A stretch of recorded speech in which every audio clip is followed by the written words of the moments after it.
Diana Surco es la primera locutora trans de la Argentina, en este caso con su documento como corresponde y además trabaja y muy pero muy bien. ¿Cómo te va, Diana? Hola, ¿qué tal? ¿Cómo estás? Un Abigail? placer tenerte esta tarde con Gracias. nosotros. Un placer para mí estar acá también con ustedes. Bueno, hoy es un día muy especial, estamos Gracias. hablando del Ni Una Menos, de la cantidad de mujeres, de cifras, que es muy loco. Yo hoy le decía a Adrián, es muy raro tener que volcar números fríos. Pero estamos hablando de personas, estamos hablando de vidas, de familias destrozadas, de hijos que se quedan sin mamá, ¿no? Lamentablemente todavía, Abigail, vos decías, estamos hablando de personas, pero aún para la sociedad hay personas, parece, de primera, ciudadanos de segunda, ciudadanos de tercera, ciudadanos de cuarta.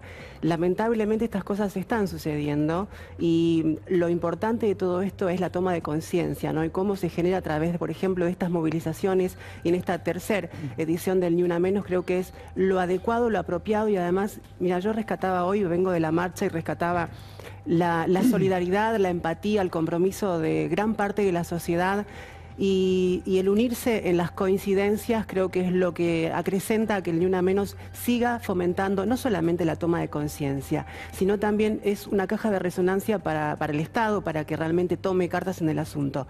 Hablamos de cifras, vos decías cifras que lamentablemente los números también dicen algo, ¿no? Y se incluye, la Corte Suprema por primera vez incluyó los travesticidios y transfemicidios.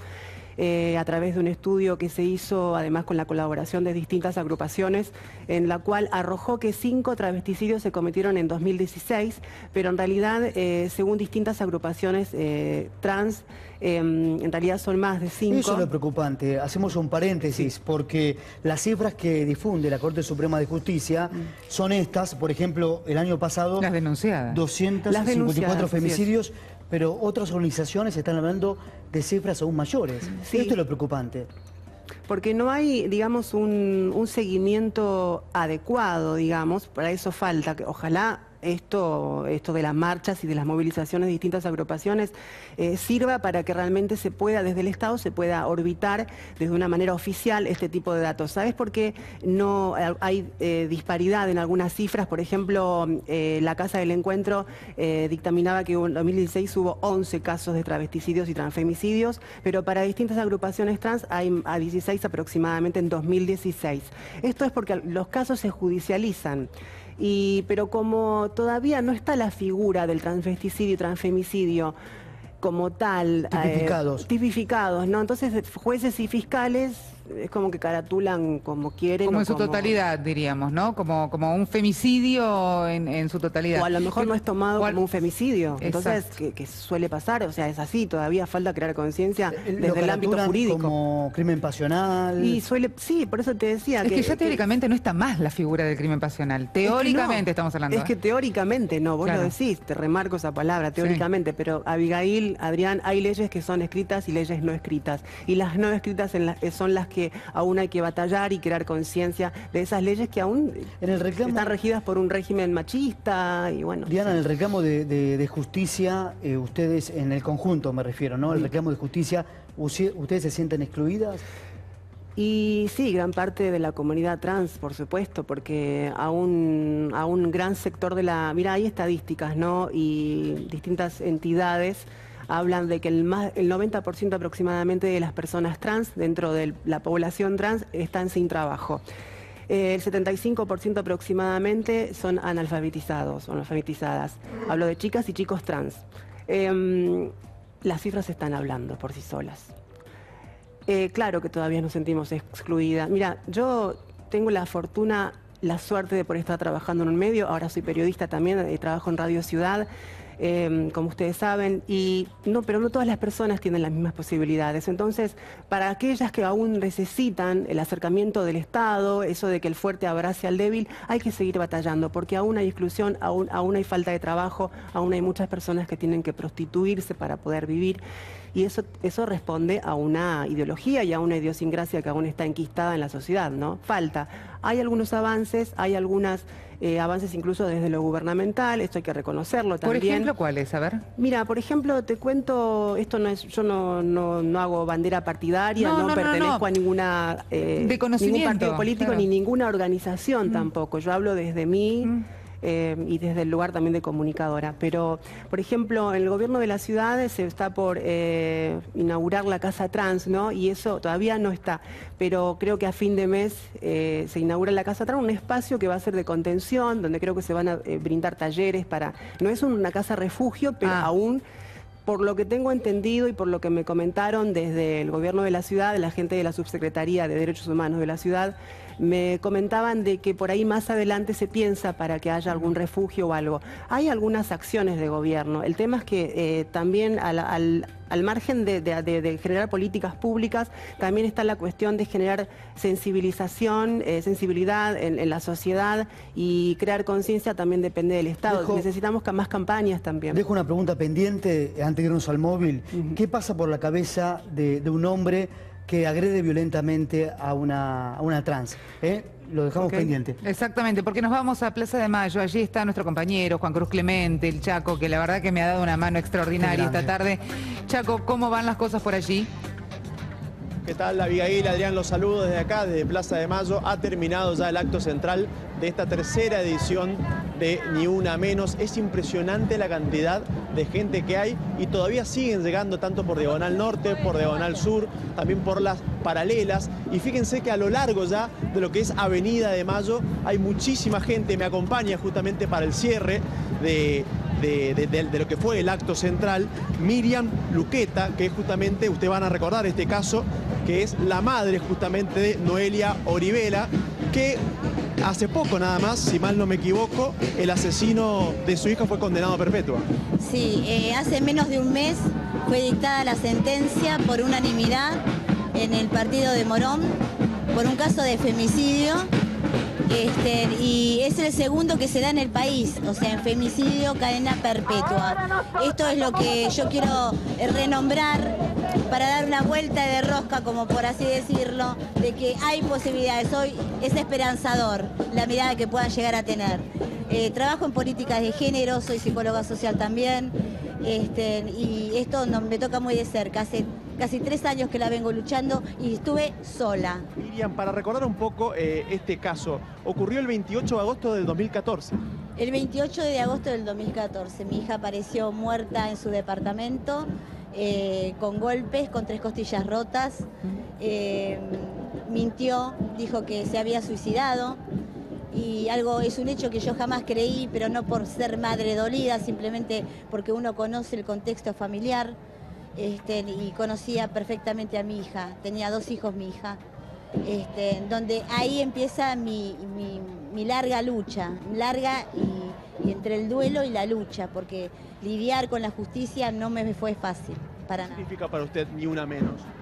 Para mí Ni Una Menos significa la voz de muchas mujeres que están esperando que se resuelvan sus casos y una protección. Estamos tratando, en estos momentos estamos viviendo un momento social muy agresivo, donde tenemos que empezar a partir de la educación desde la primaria, te diría prácticamente, para empezar a educar nuevamente a esta sociedad. Es lo que en mí concierne. Es una sociedad bastante violenta. A ver, Adriana, Abigail, vamos a intentar que Miriam lo pueda escuchar. Miriam, buenas noches, ¿cómo le va? Abigail la saluda. ¿Qué tal? Hola Abigail, ¿cómo estás? Muy bien. Bueno, acompañando por supuesto al reclamo y además viviendo diferentes testimonios que como el suyo solicitan nada más ni nada menos que la presencia del Estado y además también tener en cuenta algo que usted decía recién y es la base de la solución, si se quiere, de este problema, la educación, desde todos los niveles, ¿no? Desde todos los niveles, sí. Reeducarnos, diría yo. Prácticamente estamos... algo está sucediendo en esta sociedad donde se ha transformado en una sociedad violenta que ya viene de décadas, y que terminamos en esto justamente. Entonces, está todo mal el sistema. Perdón.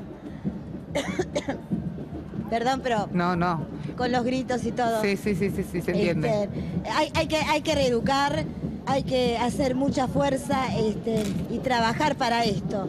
Yo siempre hago mucho hincapié no por ser solamente psicóloga social, sino porque sé que se tienen las herramientas necesarias para trabajar en todos los rubros, conjuntamente con otras organizaciones, y que el Estado apoye justamente todo esto, que venimos luchando día tras día las mujeres.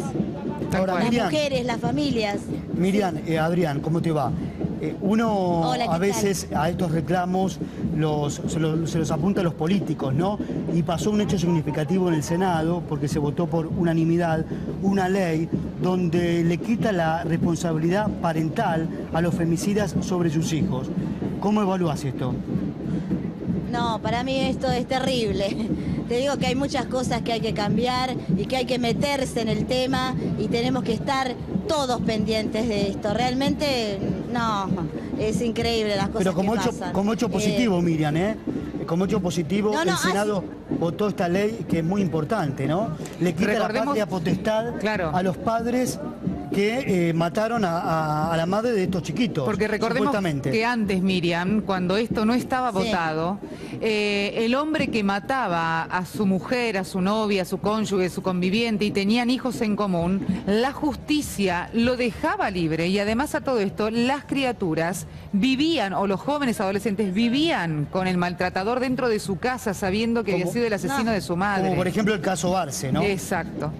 Claro, exacto. No, de ninguna manera. Eso se tiene que revertir totalmente. Y está bueno que salgan leyes que no se le permita estar a las criaturas alrededor de los violentos, porque lo único que hacen es justamente ejercer lo que es la violencia, transmitirla en generación de generación. Claro. ¿Se comprende? Tal cual, tal cual. No, esto no.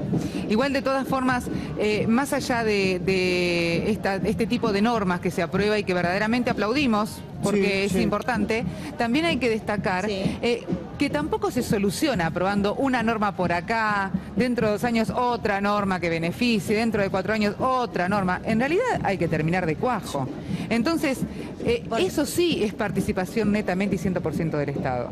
Por eso, Miriam, por supuesto. Por eso, Miriam, como hablábamos con Abigail, crear, por ejemplo, un plan para la protección integral de la mujer. Hoy eso no existe, se creó, eso se creó. Se creó, pero no se cumple. Exacto. Hay muchas cosas que acá se ha mencionado que ya están implantadas, pero que no se están cumpliendo. ¿Quiénes están a cargo de todo esto? ¿Quién controla todo esto? Tendría que ser el Estado. Hoy el Estado no está presente, es una realidad. Por eso estamos todas acá.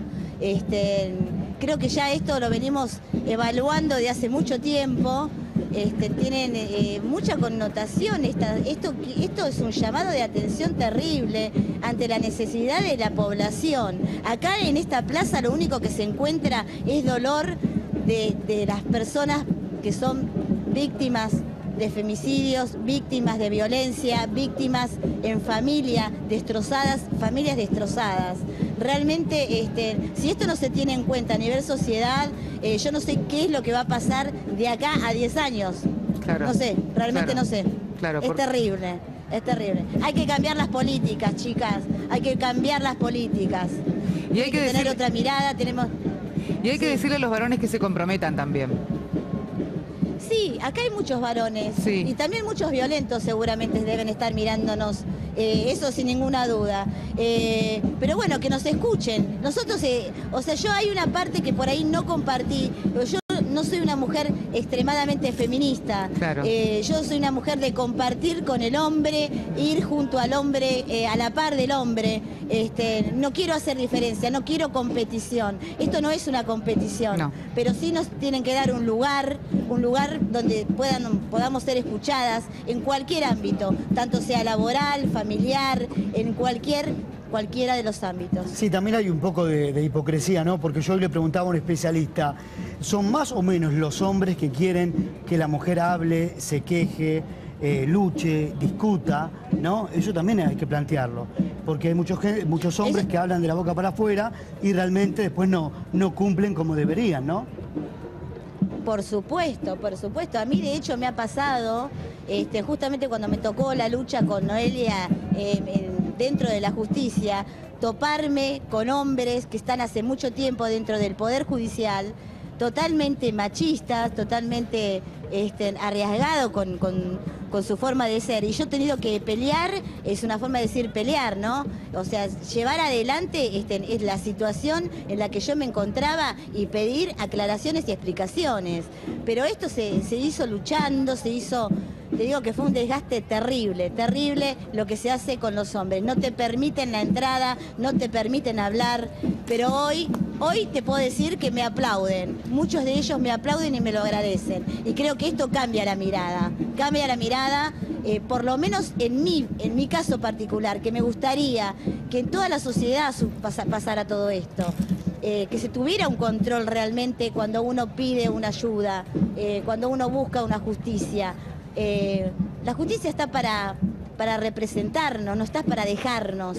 A mí me quisieron, en mi caso particular, archivar un caso de femicidio, donde las mujeres que estaban en la fiscalía, que la fiscalía número 7 de la doctora Ondeville, eran mujeres.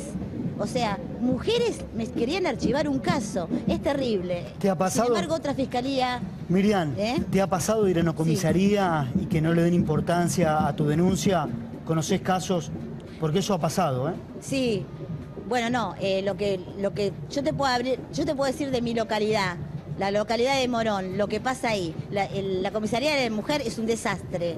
Hay que destituir realmente a la mujer que está en este momento a cargo de la policía, la comisaría de la mujer. ¿Qué es lo que pasa? Es una mujer que no está preparada. No se las escucha, se les cierran las puertas, no se le toman las denuncias. Pero de estos casos me han llegado miles a mí, miles de casos. Entonces, ¿qué hacemos con todo esto? O sea, si hay un control, ¿a dónde tenemos que acudir para destituir a las personas que no cumplen con sus funciones? Esta es la realidad. No cumplen sus funciones, se tiene que salir del cargo.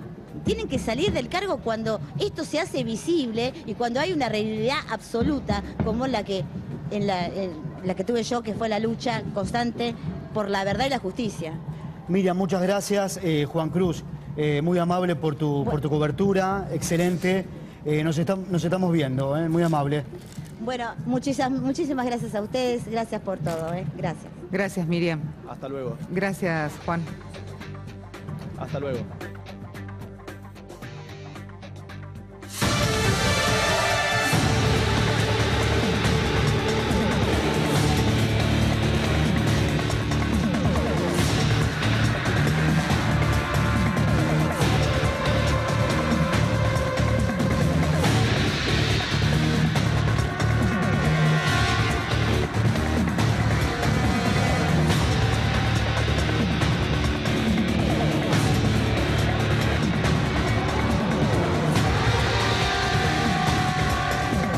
Alerta en C5N, tercer ataque terrorista en Londres.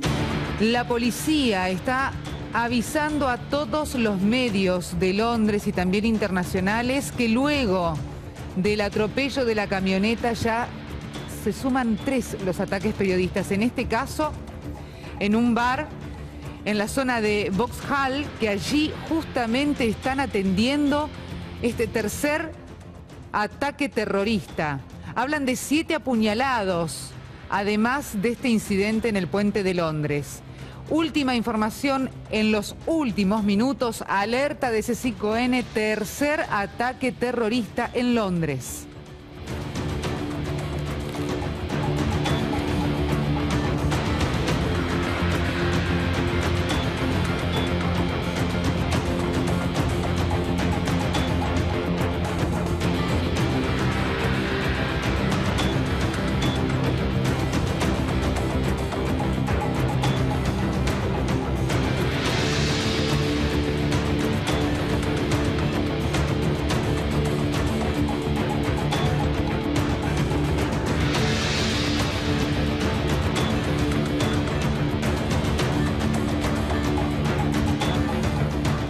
Bueno, y había quedado una pregunta pendiente para Diana. Diana, ¿qué crees que pasa entonces en la cabeza de un hombre cuando agrede a una mujer trans?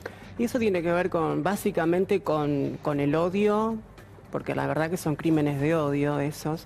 Y además, cuando hablamos de crímenes de asesinatos, me refiero, ¿no? Más allá de las agresiones, el límite y obviamente es la muerte, el crimen, pero hay algo que tiene que ver con la intolerancia, ¿no? Yo siempre digo que que hay algo que tiene que ver con algo orgánico. A ver si quiero explicarlo rapidito para que se comprenda cuál es mi apreciación de esto. A ver.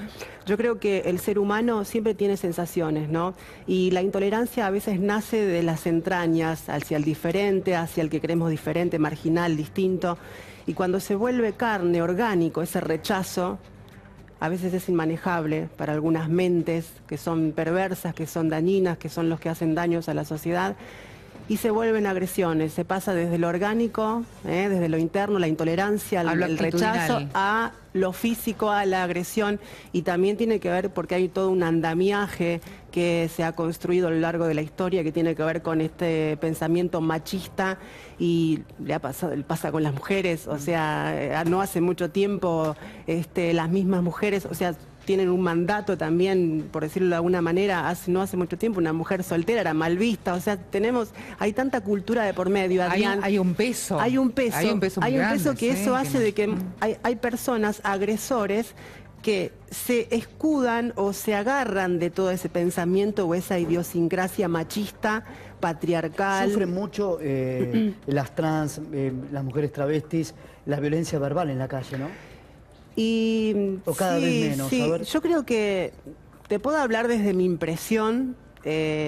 Acá también estaría bueno remarcar, ¿no?, que no todas las personas estamos en los mismos ámbitos, ¿no? Claro. A mí afortunadamente no me toca tener que estar en la prostitución, pero hay muchas chicas que sí. Entonces los panoramas y los escenarios son distintos, Adrián. Te puedo hablar desde lo que me sucede a mí en lo diario o en lo cotidiano. A veces me pasa que voy en un colectivo o en el tren o en un subte y notas miradas, a veces miradas de rechazo. Por suerte no me pasa muy seguido, pero alguna que otra vez he tenido que sortear alguna situación delicada o bueno, fea, adversa, de una palabra, una ofensa, algún agravio, alguna burla. Y además también otra cosa, a veces hay acoso por parte de la gente también, no solamente desde la agresión, sino también hay algo que tiene que ver, que yo lo considero también una agresión, y que tiene que ver con esta cuestión de la estigmatización. Sos trans, no tenés derecho a que te respete, no tenés, entonces bueno, te acosan o te siguen por la calle. A mí me pasa a veces algún acosador, algún que me dice cosas feas, o sea... Bueno, eso es otro de los puntos de violencia, sos ¿no? prostituta, Claro, sos, no sé... Pero te encasillan en un lugar. Tenés un rótulo. Exactamente, y a veces, bueno, no te respetan tampoco. O sea, ves como hay agresiones desde distintos frentes. Es que en realidad hay que destacar algo, ya nos estamos quedando casi sin tiempo, pero hay que destacar algo que es... La violencia está instaurada en la sociedad. Si nosotros no hacemos algo para revertir eso y transformar la violencia en algo que sea positivo, poderoso, que construya en vez de destruir, entonces estamos pensando mal. Pero esto tiene que ser una bajada de línea desde arriba hacia abajo, como verdaderamente son. Y nosotros desde un lugar también, ¿no? Desde cada uno de los lugares. Bueno, mira, a mí me toca estar hoy en día, gracias a Dios, estar desde un lado de comunicadora. Entonces trato siempre en la manera que pueda y en lo posible de tratar de aportar un granito de arena desde mi humilde lugar a través de la radio. Agradezco mucho a la 1110 si me permiten, porque han confiado en mí. Hoy tengo columna ahí, además soy locutora comercial. Y la verdad que agradezco mucho que el micrófono da poder, Abigail, ustedes lo saben, la cámara, la pantalla da poder y de alguna manera, ¿no? Entonces también tenemos una responsabilidad, no solamente desde el Estado, también los comunicadores. Si podemos generar conciencia, aportemos un granito de arena, no solamente con la información, sino también con la temática, con la visibilización, porque a veces en los mismos medios a veces hay agresión también, ¿no? Por supuesto. Por algunos comunicadores. Entonces también tratar de ir puliendo eso. A lo mejor mi presencia en los medios también indica algo. Yo les agradezco la invitación. Les agradezco la invitación porque ayuda a visibilizar también. Y bueno, hay muchos temas todavía en agenda por pelear. Los transfeminicidios siguen ocurriendo, así que es necesario que el Estado también tome cartas en el asunto. Muchísimas gracias. Muchas gracias a Muy ustedes. amable. Muchas gracias. Bueno, Adri, nos vamos. Bien, nos vamos. Un placer, ¿eh? Cumplimos. Un placer, compañero. Gracias por tu cobertura allá en la plaza, ¿eh? Sí, Muy bueno, lo merecíamos, nos lo merecíamos también en Remix. Y ahora, Periodismo Federal, ADN. Tommy, ya está preparado.